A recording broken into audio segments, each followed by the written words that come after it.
In this tutorial video, I will be telling you about step 7, which is to turn your list on or off.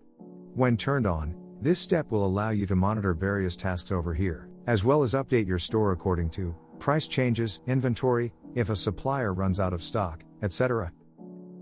Every change will be kept in sync with your store. If my list is on, then everything that is changed is automatically synced. You do not need to click any button. Everything is automated as long as your list is on, because it syncs to your store. If turned off, you will not be able to monitor the tasks, and no changes will be synced anymore.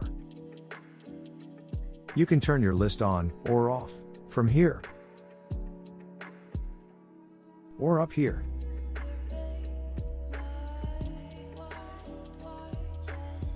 Let's say I want to turn my list off. This means that my store will no longer be synced.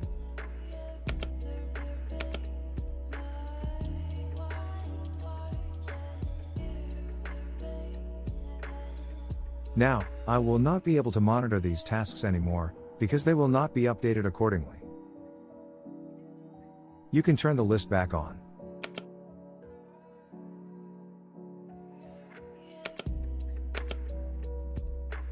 Here is an example of monitoring the updates. These are the current items on your list.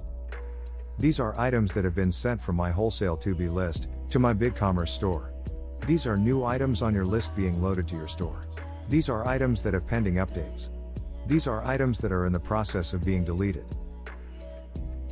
That's all you need to know for step 7. Thank you for watching, and don't forget to subscribe and like this video for future tutorial videos.